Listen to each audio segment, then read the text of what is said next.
प्यारे बच्चों, आज हम देख रहे हैं बीकॉम सेकेंड ईयर का एक नया चैप्टर जिसका नाम है स्टैंडर्ड कॉस्टिंग, प्रमाप लागत लेखांकन एंड वेरिएंस एनालिसिस यानी विचरण विश्लेषण। तो ये चैप्टर दो पार्ट हम कह सकते हैं, एक स्टैंडर्ड कॉस्टिंग क्या होता है और एक वेरिएंस एनालिसिस क्या होता है। ये दोनों कंबाइंड नेम पूरे चैप्टर का नाम है। सबसे पहले हमें ये बात समझनी होगी कि स्टैंडर्ड क्या होता है। What do you mean by standard? तो स्टैंडर्ड का मतलब होता है कि कोई भी प्रोडक्ट जब बनेगा तो उसके लिए जो पैरामीटर्स हैं कि भाई किस तरह से बनेगा, कितना होगा, कितना लगेगा, ये प्री डिसाइड कर लेना, वो स्टैंडर्ड होता है। जैसे फॉर एग्जांपल अगर हमें एक कप चाय बनानी है तो एक कप चाय के लिए हमें पानी कितना लेना है फिक्स किया, दूध कितना लेना है फिक्स किया, चाय पत्ती कितनी लेनी है फिक्स किया। तो वो हम प्री डिसाइड कर लेते हैं कि ये एक पैरामीटर है, इससे ना तो ज़्यादा होनी चाहिए क्योंकि ज़्यादा होगा तो वो टेस्ट बदल जाएगा, और ना कम होनी चाहिए क्योंकि अगर उससे कम होता है तो भी क्वालिटी खराब हो जाएगी। तो इस तरह से हर प्रोडक्ट को जब बनाया जाता है तो उसके लिए जो भी उसके लिए लगता है, जैसे मटेरियल लगता है तो मटेरियल पहले से तय होता है कि इसमें प्रत्येक प्रोडक्ट में कितना लगेगा। फिर आता है लेबर, तो लेबर भी एक प्रोडक्ट को बनाने में कितनी लेबर लगेगी। उसी तरह से ओवरहेड्स, तो ओवरहेड्स का भी यही रूल है कि कितना लगेगा। तो ये जब पहले से तय कर लिया जाता है तो प्री डिसाइडेड जो होता है उसको स्टैंडर्ड बोलते हैं। तो वो स्टैंडर्ड कॉस्टिंग का पार्ट होता है। जैसे अपने ये डेफिनेशन देखते हैं, क्या लिखता है? The standard cost is a pre determined cost. पहले से जो तय की जाती है वो प्री डिटरमाइंड कॉस्ट होती है। विच इज कैलकुलेटेड, यानी जिसको कैलकुलेट किया जाता है फ्रॉम मैनेजमेंट स्टैंडर्ड्स, मैनेजमेंट ने जो स्टैंडर्ड तय किए हैं उसके अनुसार, ऑफ एफिशिएंट ऑपरेशन यानी उनके कार्यकुशलता के आधार पर, and the relevant necessary expenditure, और उन पे कितना खर्च लगेगा उसको तय करके तैयार किया जाता है, उसे स्टैंडर्ड कॉस्ट कहते हैं। ये ICMA इंग्लैंड के द्वारा डेफिनेशन दी गई है। तो हमने भी यही बात समझी कि स्टैंडर्ड क्या होता है कि कोई भी प्रोडक्ट जब बनाया जाता है तो उस प्रोडक्ट के लिए मटेरियल, लेबर और ओवरहेड जो हम तय करते हैं अपनी स्टैंडर्ड के हिसाब से, उसके अनुसार तय कर देना कि कितना कितना लगेगा। अब आप देखो, हर व्यक्ति, हर प्रोडक्शन हाउस या हर फैक्ट्री के अपने अपने स्टैंडर्ड्स होते हैं और अपना अपना टारगेट मार्केट होता है। अब जैसे एक ही शर्ट बनाना है, रेमेंड्स कंपनी अलग बनाएगी, अदर कंपनी अलग बनाएगी, है ना। हर कंपनी का प्रोडक्ट अपना अलग होता है तो उसके स्टैंडर्ड्स भी उसके अलग होते हैं। तो वो अपने स्टैंडर्ड्स के आधार पर प्रोडक्शन तय करता है, कॉस्ट तय करता है।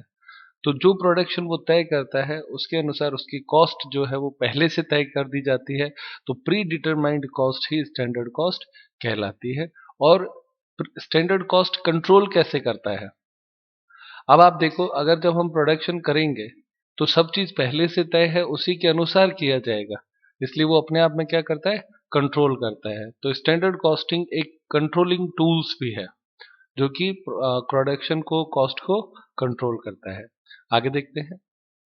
तो यहाँ पे हमने लिखा है it is also a cost controlling tool.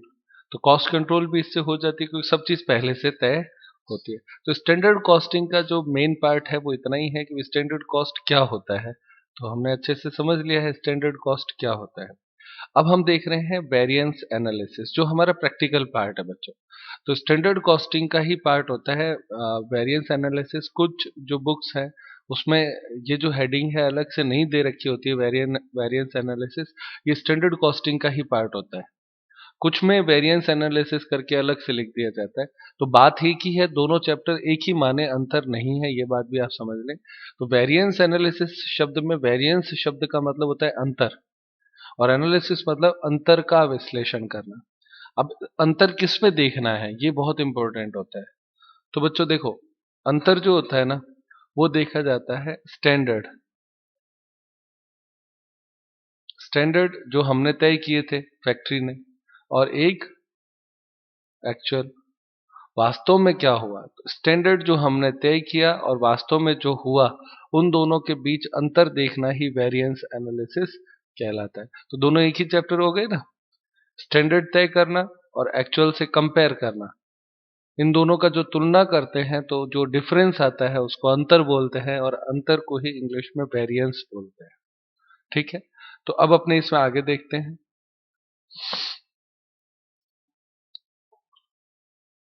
इसमें दिया है in the variance analysis we compare, किसको कंपेयर करता है? Standard and actual results. जो स्टैंडर्ड हमने तय किए थे वो, और एक्चुअल्स जो रिजल्ट हमें मिले वो, उन दोनों के बीच में तुलना की जाती है। आगे देखें, टाइप ऑफ वेरिएंस, कितने तरह के वेरिएंस हम एनालिसिस करते हैं? तो हम करते हैं मटेरियल वेरिएंस। मटेरियल वेरिएंस में हम ये देखते हैं कि हमने जो स्टैंडर्ड तय किए थे, मटेरियल कितना लगेगा, उसकी कॉस्ट क्या आएगी, उसका कंपैरिजन एक्चुअल में स्टैंडर्ड मटेरियल कितना लगा उससे की जाती है। लेबर वेरिएंस, नाम से पता चल रहा है कि जो लेबर हमने तय की थी वो और एक्चुअल में जो अंतर हुआ, यानी स्टैंडर्ड और एक्चुअल के बीच में डिफरेंस। ओवरहेड और सेल्स, इसमें भी ये सारे एक ही जैसे हैं। ये जब प्री डिसाइडेड, जिसको हम बोलते हैं स्टैंडर्ड, उसकी तुलना हम करते हैं एक्चुअल से, तो ये ही वेरिएंस एनालिसिस कहलाता है। तो उसमें हम कौन कौन से देखते हैं? मटेरियल वेरिएंस देखते हैं, क्योंकि मटेरियल प्रोडक्शन का हिस्सा है। लेबर वेरिएंस देखते हैं, ओवरहेड वेरिएंस देखते हैं, और सेल्स वेरिएंस देखते हैं। अब हम अगली बात पे आते हैं, जो बीकॉम सेकेंड ईयर के लेवल पर जो हमारे सिलेबस का पार्ट है वो ये दो वेरिएंसेस होते हैं, मटेरियल वेरिएंस और लेबर वेरिएंस। तो ये दो वेरिएंस हम देख रहे हैं, इन दोनों को ही हम इस चैप्टर में स्टडी करेंगे। तो सबसे पहली हेडिंग आप लोग देखें, इसमें आती है मटेरियल वेरिएंस, सामग्री विचरण। बच्चों, मटेरियल वेरिएंस में भी हम क्या करते हैं कि जो हमारे जो स्टैंडर्ड्स थे उन स्टैंडर्ड्स की एक्चुअल से कंपेयर करते हैं। अब स्टैंडर्ड्स में क्या क्या तय होता है वो आप देखें। सबसे पहली जो हमारा फॉर्मूला है, यहां से मैं आपसे कह सकता हूं ये प्रैक्टिकल पार्ट शुरू होता है। सबसे पहले दे रखा है मटेरियल कॉस्ट वेरिएंस, सामग्री लागत विचरण। वेरिएंस शब्द का मतलब विचरण या अंतर से होता है। अब इसका फॉर्मूला क्या है देखो, मटेरियल कॉस्ट वेरिएंस यानी MCV is equal to SQ यानी स्टैंडर्ड क्वांटिटी इंटू SP यानी स्टैंडर्ड प्राइस। तो ये दोनों मिला के क्या हो गया? टोटल स्टैंडर्ड कॉस्ट हो गया ना। इसमें से क्या घटाना है? एक्चुअल क्वांटिटी और एक्चुअल प्राइस। एक्चुअल क्वांटिटी मतलब कितनी क्वांटिटी लगी और उसकी प्राइस क्या थी, तो उसे बोलते हैं टोटल एक्चुअल कॉस्ट। तो स्टैंडर्ड कॉस्ट में से एक्चुअल कॉस्ट घटाते हैं, जो डिफरेंस आएगा वो आपके क्या कहलाएगा? वेरिएंस कहलाएगा। ठीक है मेरे बच्चों, तो इसमें चार शब्द हमें देखने को मिले। स्टैंडर्ड क्वांटिटी जो हमने तय की थी, स्टैंडर्ड प्राइस जो हमने तय की थी। तो और आप लोग जानते हैं क्वांटिटी और प्राइस की गुणा होती है। जैसे कोई प्रोडक्ट बनाने में 1 किलो कोई चीज लगती है, तो 1 kg जो है वो तो हो गया उसकी क्वांटिटी, और उसकी प्राइस जो है वो 50 रुपए है। तो 1 × 50 ये आपका क्या हो गया? स्टैंडर्ड कॉस्ट हो गई। अगर क्वांटिटी 10 होती तो 10 × 50, 500 उसका स्टैंडर्ड कॉस्ट हो गया। अब हमारे हिसाब से 500 उसकी स्टैंडर्ड कॉस्ट थी। एक्चुअल कॉस्ट जब आई तो क्वांटिटी जो थी वो आपकी 10 किलो नहीं लग के 9 किलो ही लगती है। ठीक है, और स्टैंडर्ड प्राइस जो है वो 50 ही रहती है। तो 9 × 50 कितना हो गया? 450। तो डिफरेंस कितना आया? 50 रुपए का डिफरेंस आएगा। और वो डिफरेंस जो है वो दो तरह से आता है, पॉजिटिव भी आता है और नेगेटिव भी आता है। आ रही है सुन? तो जब पॉजिटिव आता है तो उसको आपके क्या पहले बोल देते हैं? फेवरेबल बोलते हैं। क्या बोलते हैं? फेवरेबल। और जब नेगेटिव आता है तो उसे एडवर्स बोलते हैं। क्या बोलते हैं? एडवर्स। फेवरेबल क्यों हुआ? अब आप समझ सकते हैं इसको आराम से। जैसे मान लो हमने कहा कि स्टैंडर्ड कॉस्ट तो है 500, जबकि एक्चुअल कॉस्ट आपकी 450 ही आई। सही है ना? तो कॉस्ट कम हो गई, फायदा हुआ कितने रुपए का? 50 रुपए का। ये आपके फेवरेबल डिफरेंस आएगा। आसान है। तो ये आपका है material cost variance.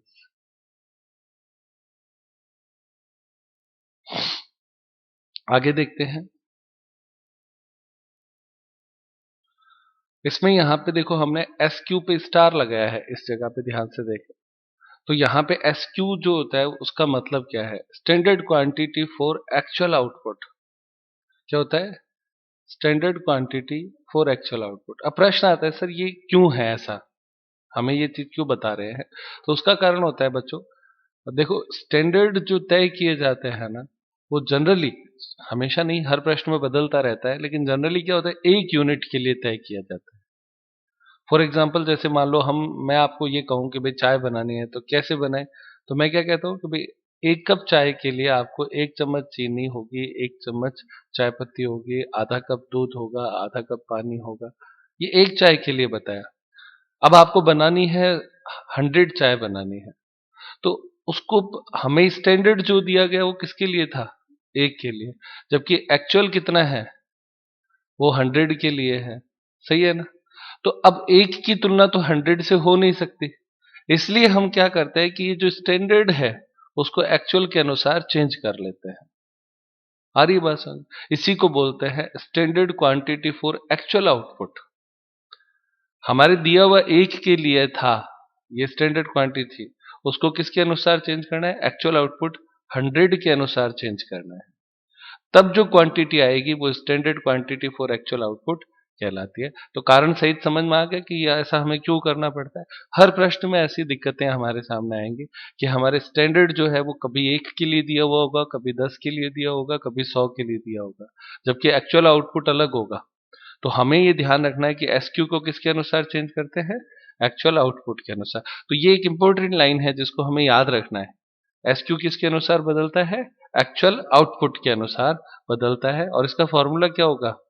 S Q upon S O into A O. S Q मतलब स्टैंडर्ड क्वांटिटी, तो मैंने कहा एक, अपॉन स्टैंडर्ड आउटपुट, वो भी है एक। यानी मैंने 1 kg कोई चीज कही थी, वो 1 यूनिट के लिए थी। आउटपुट का मतलब उत्पादन होता है, जबकि एक्चुअल उत्पादन कितना है? 100 है, तो इंटू 100 हो गया। तो इसका आंसर क्या आएगा? 100 आएगा ना। इसका मतलब जो एस क्यू है वो जो हम एक कह रहे थे, उसे अब आप एक मत मानो, उसे आप 100 मानो, क्योंकि हमने उसको एक्चुअल आउटपुट के हिसाब से चेंज कर लिया है। तो इसका फॉर्मूला आपको याद हो जाएगा, बोल के चेक कर ले एक बार। S Q upon S O गुणा ए ओ। ठीक है ना? तो ये पूरा फॉर्मूला आपका हो गया। ये फर्स्ट फॉर्मूला हमने अभी सीखा, मटेरियल कॉस्ट वेरिएंस का formula, S Q into S P minus A Q into A P. ये तो इसका फॉर्मूला हो गया। एस क्यू जो है वो एक्चुअल आउटपुट के हिसाब से बदलता है, तो एस क्यू चेंज करना पड़ेगा, तो फॉर्मूला हो जाएगा S Q upon S O गुणा ए ओ। एस ओ यानी स्टैंडर्ड आउटपुट, ए ओ मतलब एक्चुअल आउटपुट। आउटपुट का मतलब कितना उत्पादन हुआ वो होता है। अब उसके बाद में सेकंड वेरिएंस देखते हैं बच्चों। सेकंड वेरिएंस है आपका material price variance, MPV. Material price variance, सामग्री मूल्य विचरण। अब नाम से पता चल रहा है, हम इसमें क्या करेंगे? स्टैंडर्ड प्राइस की तुलना एक्चुअल प्राइस से करेंगे। सही है ना? किससे? स्टैंडर्ड प्राइस की तुलना एक्चुअल प्राइस से करेंगे। तो इसका formula standard price minus actual price गुणा एक्चुअल क्वांटिटी। एक क्यू से गुणा करनी पड़ेगी ताकि हमें ओवरऑल कॉस्ट का पता चल जाए कि कितनी हुई। थर्ड फॉर्मूला होता है मटेरियल यूसेज वेरिएंस या मटेरियल क्वांटिटी वेरिएंस। ऊपर प्राइस का डिफरेंस था ना, अब किसका डिफरेंस है? क्वांटिटी का। तो क्वांटिटी को यूसेज भी बोलते हैं। तो सामग्री प्रयोग विचरण, इसका फॉर्मूला क्या होता है? S Q minus A Q गुणा एस पी। तो क्वांटिटी का डिफरेंस है तो ऑब्वियस है एस क्यू की तुलना किससे हो रही है? ए क्यू से। अब आप देखो तीनों ही फॉर्मूले में आगे एस है यानी स्टैंडर्ड है, और पीछे एक्चुअल है, क्योंकि हमें तुलना किसकी करनी है? स्टैंडर्ड की एक्चुअल से तुलना करनी है।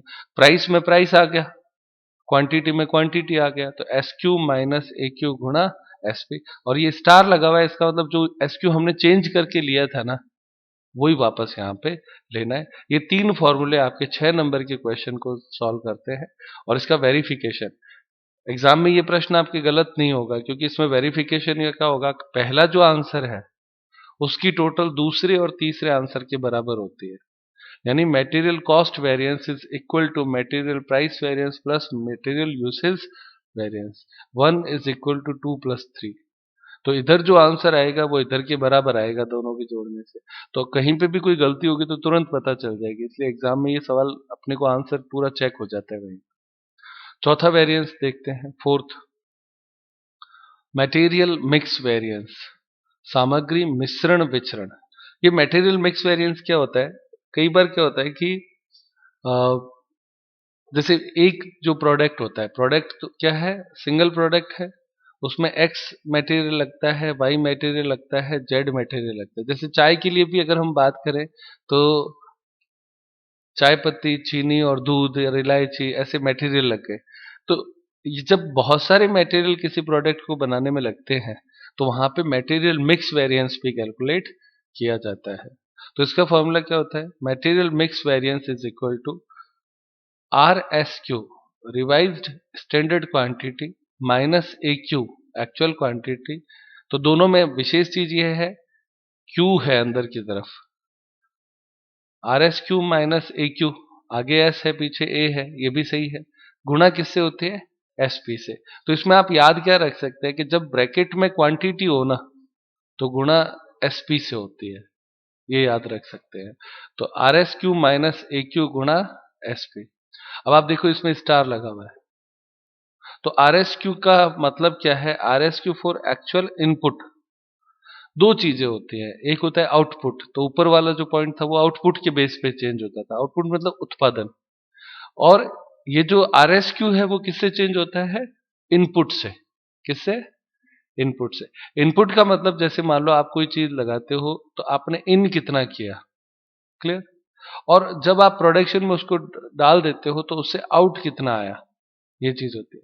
अब मान लो आप 1 किलो जो दूध है उसको गर्म करते हो और उससे मलाई निकालते हो, तो क्या वापस 1 किलो मलाई निकल जाती है क्या, नहीं निकलती। इसका मतलब हमने इन तो 1 kg किया था पर आउट जो है वो कम हुआ। तो कई बार इन कम होता है, मतलब इन जितना होता है उससे कम आउटपुट होता है, और कई बार जितना इन करते हैं उससे ज्यादा आउटपुट होता है, ठीक है ना।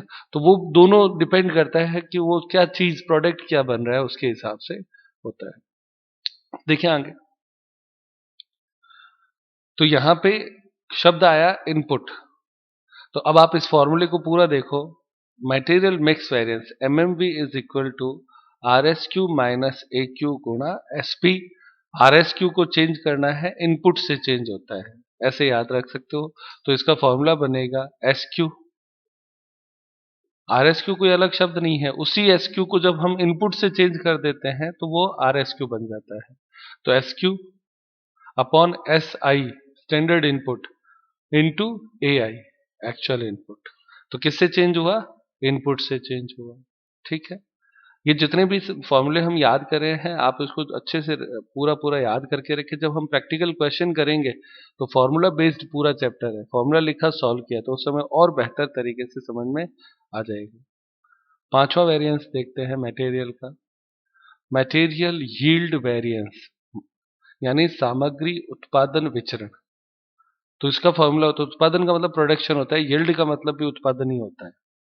मटेरियल यील्ड वेरिएंस का फॉर्मूला होता है, यहां पे देखो पहली बार ऐसा हुआ है कि ए आगे है और एस पीछे, तो actual yield minus standard yield into S C. इसमें यहां पे भी स्टार है, यहां पे भी स्टार है। फॉर्मूला याद हुआ, A Y minus S Y गुणा एस सी। तो एस वाई यानी स्टैंडर्ड यील्ड होता है, और इसको चेंज कैसे करते हैं, S Y for actual input, ये भी इनपुट से चेंज होता है।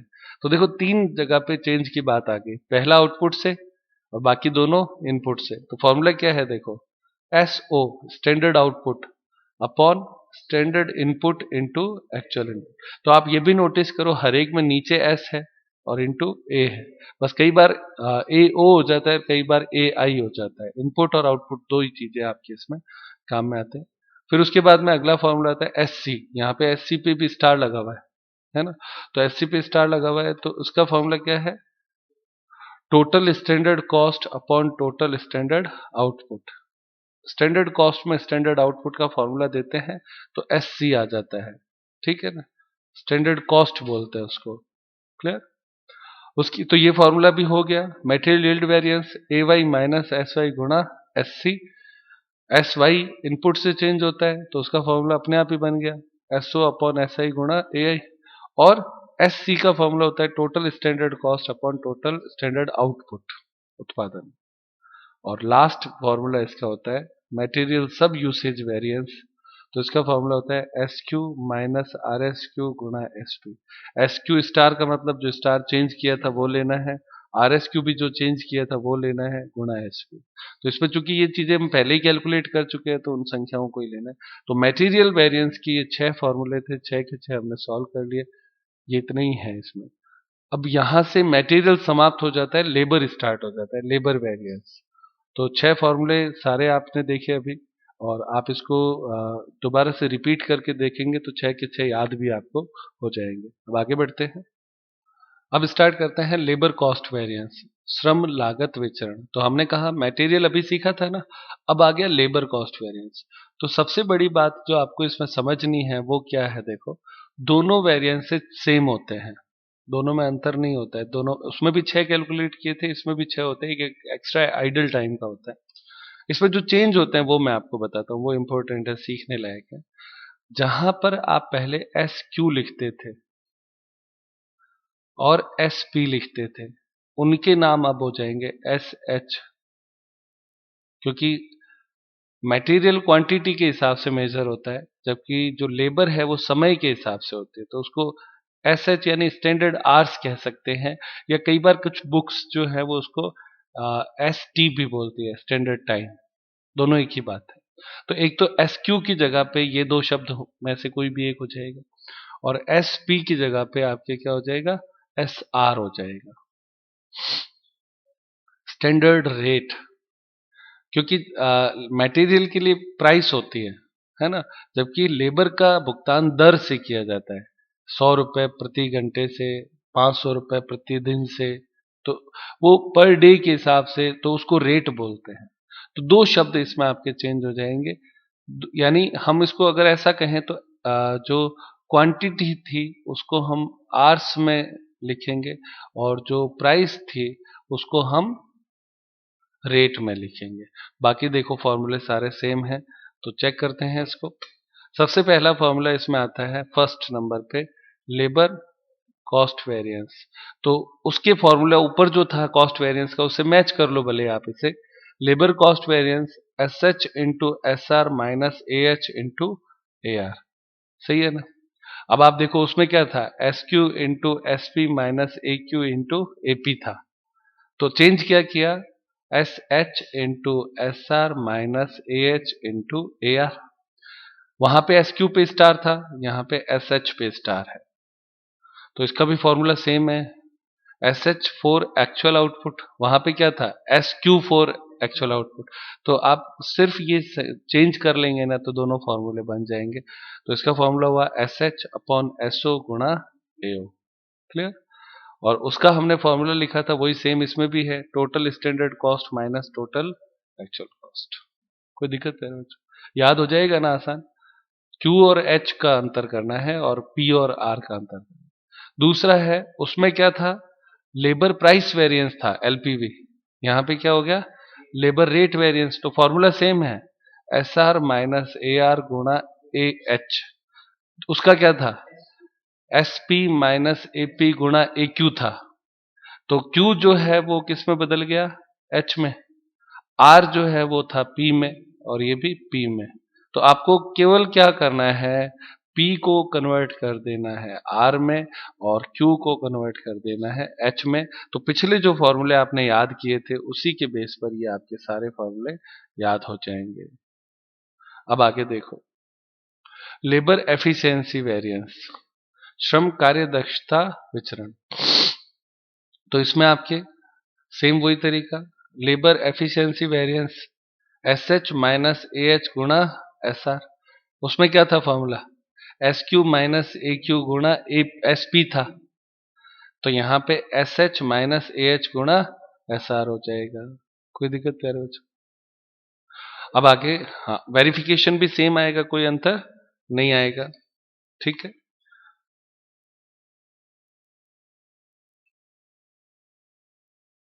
तो प्यारे बच्चों ये आपका फॉर्मूला हो गया, सेम फॉर्मूला है, कोई चेंज नहीं है। Verification 1 is equal to 2 plus 3, same verification है, कोई अंतर नहीं।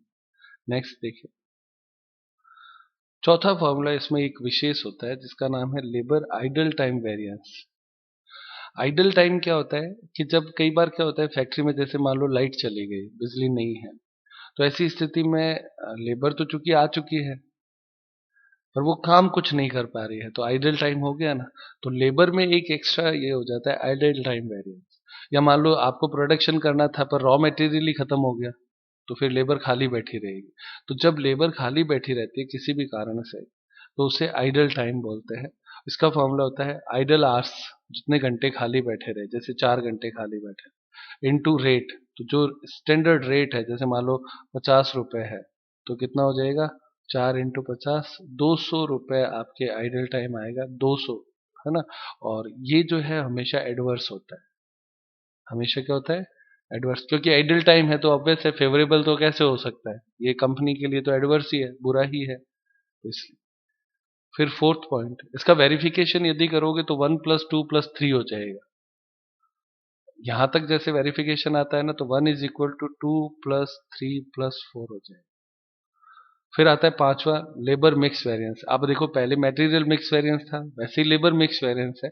अब आप कहोगे सर लेबर में फिर क्या मिक्स होता है, तो लेबर में मिक्स होता है स्किल्ड, अनस्किल्ड, है ना। दो तरह की लेबर हो गई। या कई बार होता है मैन, आदमी, विमेन यानी महिलाएं, और अ, ये बॉय, बॉय मतलब लड़के। तो कई बार इस तरीके से भी वो डिफरेंस कर लेते, तो लेबर भी 3-4 तरह से हम इसको बाइफिकेट कर सकते हैं, है ना, अलग अलग तरह की लेबर होती है। तो इसीलिए लेबर मिक्स वेरिएंस भी होता है। सेम फॉर्मूला है, RSH माइनस AH गुणा SR। पहले वाला को मैं साथ में लेता हूँ, RSQ माइनस AQ गुणा SP। तो सेम चलता है, वो याद है ना, एक आपने याद कर लिया तो बस आपको Q की जगह पे H बिठाना है और P की जगह पे R बिठाना है, फॉर्मूले सारे हो जाएंगे। और ये सारा सेम है। RSH का फॉर्मूला उसमें इनपुट से चेंज होता था, इसमें भी RSH फॉर एक्चुअल इनपुट से ही होगा, RSH equal to SH upon SI गुणा AI। तो इनपुट से जो चेंज होते हैं उसमें बट्टे में SI गुणा में AI हो जाता है। Next, labour revised efficiency variance. तो इसका फॉर्मूला होता है SH माइनस RHS गुणा SR। ठीक है, जो वहां पे सब यूसेज था ना, वैसा ये है। तो SH माइनस RSH गुणा SR, ये लेबर रिवाइज्ड एफिशिएंसी वेरिएंस हो गया।